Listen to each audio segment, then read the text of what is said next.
வணக்கம்.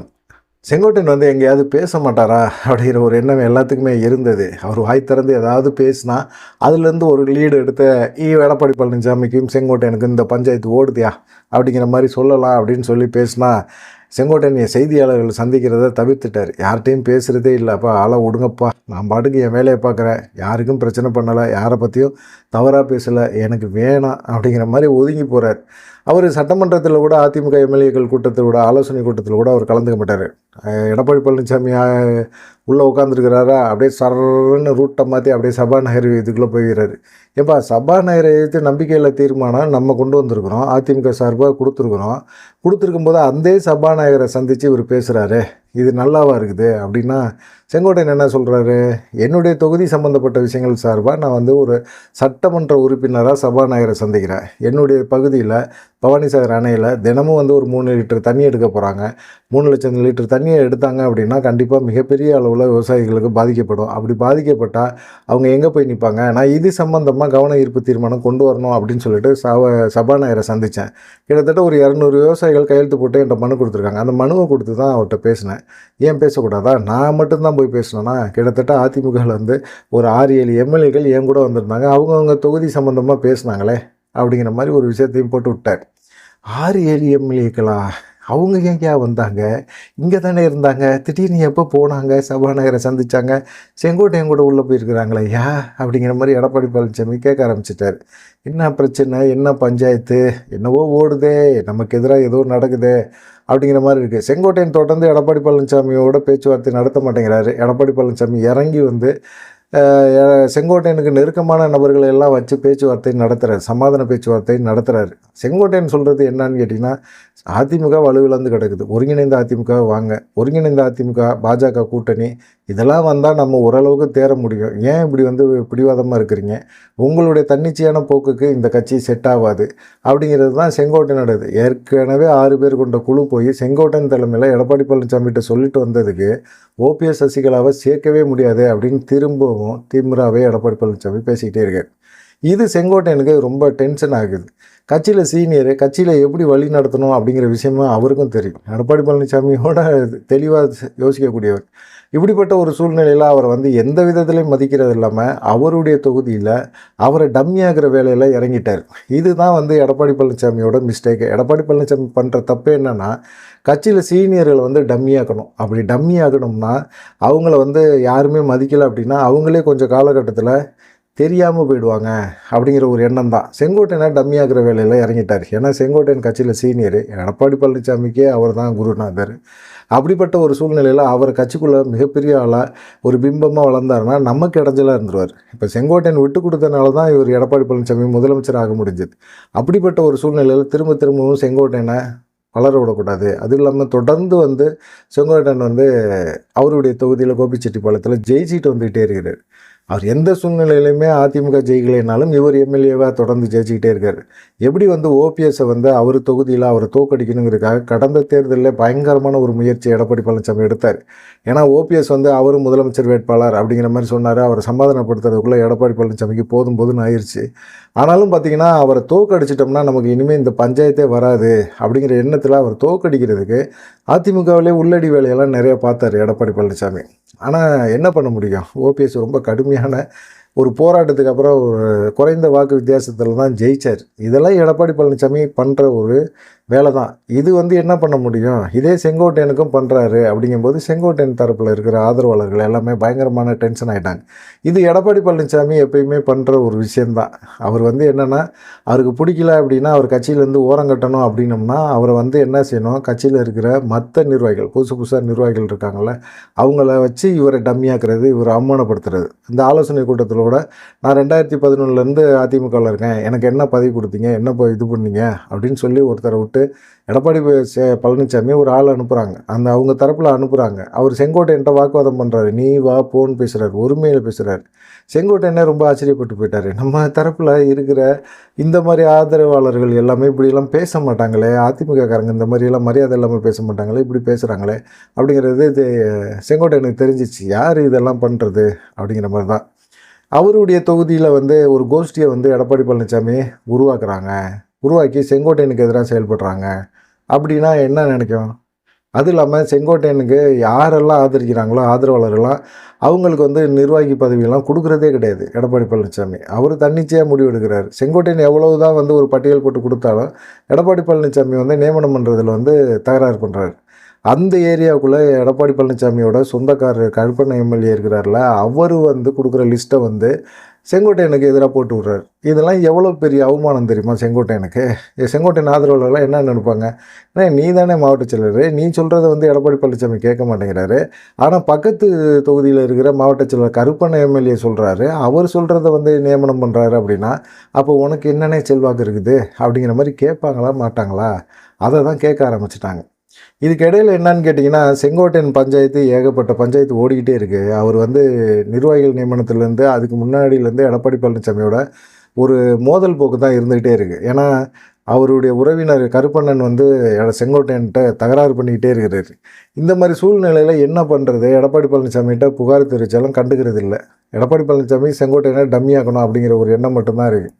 இந்த மாதிரி சூழ்நிலையில் செங்கோட்டையன் என்ன பண்ணலாம்? இப்படி வந்து நேரடியாக எதிர்க்கக்கூடாது அப்படிங்கிறது கேபி முனுசாமியோட ஐடியா வேறு. எடப்பாடி பழனிசாமிக்கு ஏற்கனவே அவர் ஐடியா கொடுத்து நிறைய இடங்களில் விளங்காமல் போயிருக்குது. அதனால என்ன செஞ்சார், டேரெக்டாக நீங்கள் வந்து அட்டாக் பண்ணாதீங்க, செங்கோட்டையன் வந்து கட்சியில் சீனியர் அவரெல்லாம் வந்து நேரடியாக அட்டாக் பண்ண வேணாம், சும்மா அவரை கண்டுக்காமல் விட்டுருங்க. கண்டுக்காமல் விட்டிங்கன்னா அவரே மனசு விதும்பி கட்சியை விட்டே நான் போகிறேங்க அப்படின்னு வேட்டி கீட்டிலாம் கழட்டி தூக்கி விட்டு எறிஞ்சிட்டு போயிடுவார். நம்ம வந்து செங்கோட்டையனை வந்து இன்னொரு ஓபிஎஸ் ஆக்கிடுவோம், ஒன்றும் கவலை இல்லை, நீங்கள் பாட்டுக்கு உங்கள் வேலையை பாருங்கள் அப்படிங்கிற மாதிரி சொல்லியிருக்கிறாரு. இது வந்து செங்கோட்டையனுக்கு பயங்கரமான டென்ஷன் ஆகிடுச்சு. கிருஷ்ணகிரிக்காரு ஏன் கிருஷ்ணகிரிக்காரு கேபி முனுசாமி சொல்கிறத வந்து எடப்பாடி பழனிசாமி கேட்குறாரு தெரியுமா? ஏற்கனவே 6 பேர் கொண்ட குழு போய் ஓபிஎஸ் சசிகலாவை சேர்க்கணும் அப்படின்னு சொல்லி எடப்பாடி பழனிசாமிகிட்ட அழுத்தம் கொடுத்தாங்க. இந்த விஷயம் தெரிஞ்ச உடனே கேபி முனுசாமி ஸ்வைங்கின்னு வந்துட்டார். அப்படியே கார் எடுத்துகிட்டு எடப்பாடிக்கு வந்து அப்படியே சேலத்துக்கு வந்து எடப்பாடி பழனிசாமிகிட்ட பேசி, என்ன அப்படி பேசிட்டு போயிருக்காங்களாம், நீங்கள் என்ன ஒரு வாரத்தை என்கிட்ட சொல்லவே இல்லை, நான் கேள்விப்பட்டு உடனே ஓடியாரேன். எப்படி அவங்க சொல்கிறத நம்ம கேட்கணுமா? நம்ம சொல்கிறது தானே அவங்க கேட்கணும். கட்சியில் நீங்கள் தானே பொதுச் செயலாளர், எப்படி ஓபிஎஸ் சசிகலாவை திரும்பவும் சேர்க்கணும்னு சொல்கிறாங்க? அதெல்லாம் சேர்க்கக்கூடாது. அப்படி சேர்த்தோம்னா உங்களுக்கான இமேஜ் போயிடுங்க. அது ஏங்க தெரிய மாட்டேங்குது அவங்களுக்கு? உங்களை வந்து வேணும்னே டம்மி ஆக்குறதுக்கு பார்க்குறாங்கங்க. அவங்களெல்லாம் வச்சு செய்யணும். யாரை? வேலுமணி, செங்கோட்டையன், அப்புறமா சிவி சண்முகம், இந்த நத்தம் விஸ்வநாதன், இவங்களை போன்ற நபர்களை எல்லாம் வச்சு செய்யணுங்க. ரொம்ப அசால்ட்டாக விட்டுறக்கூடாது அப்படிங்கிற மாதிரி அப்பயே வந்து அப்படியே இந்த 6 பேர் கொண்ட குழு பேசினதுக்கு எதிராக வந்து எடப்பாடி பழனிசாமிக்கு ஒரு ஐடியாவை கொடுத்தாரு. இதெல்லாம் பார்க்கும்போது எடப்பாடி பழனிசாமிக்கு உண்மை எது அப்படிங்கிறது மறந்து போகுது. அதுவும் இல்லாமல் இந்த பக்கத்துலேயே கூடயே இருந்துக்கிட்டு ஜெயக்குமார், இவர் கேபி முனுசாமி, இவங்க எல்லாமே வந்து உதயகுமார், இவங்க எல்லாமே வந்து என்ன செய்கிறாங்க, எடப்பாடி பழனிசாமிக்குள்ளே இருக்கிற பயத்தை தூண்டி விட்றாங்க.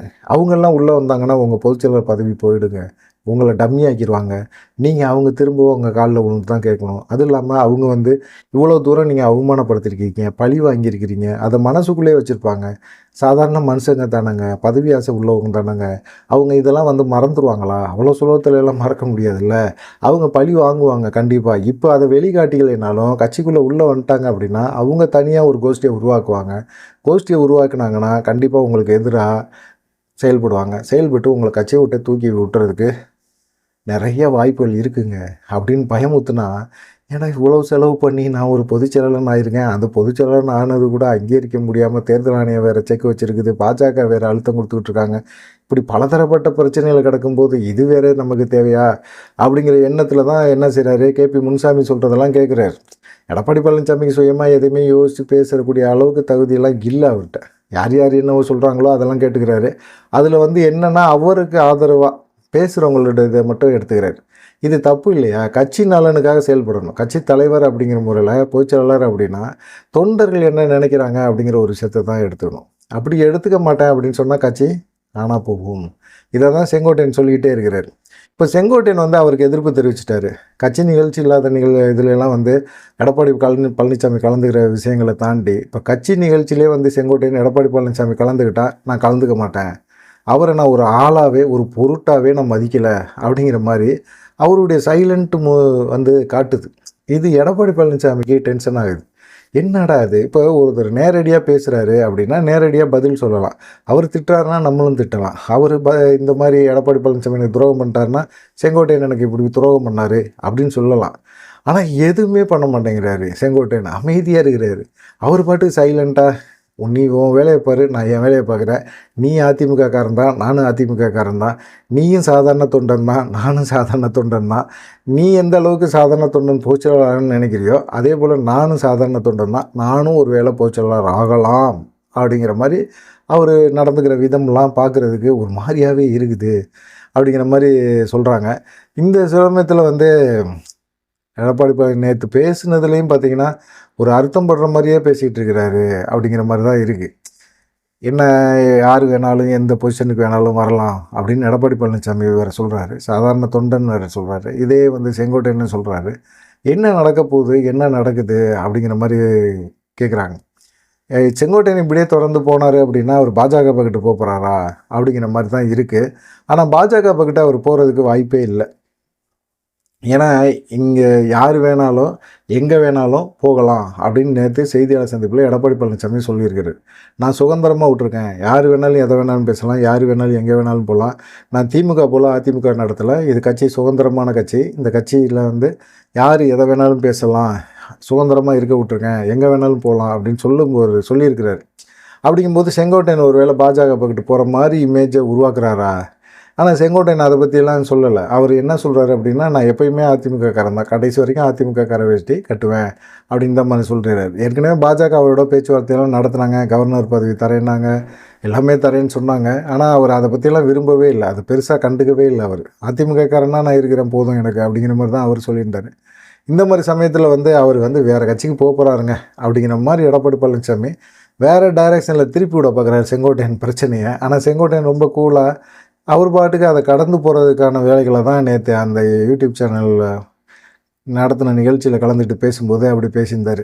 இதெல்லாம் கேட்கும்போது செங்கோட்டையன் எடப்பாடி பழனிசாமி சண்டை முற்றிட்டு தான் இருக்குது. அது எங்கே போய் முடியும் அப்படின்னா ஒரு எல்லையில் தான் முடியும். ஓபிஎஸ், சசிகலா, டிடிவி தினகரன் இவங்க அதிமுகக்குள்ளே வரலை அப்படின்னா இந்த பிரச்சனை வேறு ரூபம் எடுத்து எடப்பாடி பழனிசாமிக்கு ஒரு சிக்கலை ஏற்படுத்தும் அப்படின்னு சொல்கிறாங்க. நீங்கள் என்ன நினைக்கிறீங்க இந்த விஷயத்த அப்படிங்கிறத மறக்காமல் கமெண்ட் பண்ணுங்கள். நன்றி, வணக்கம்.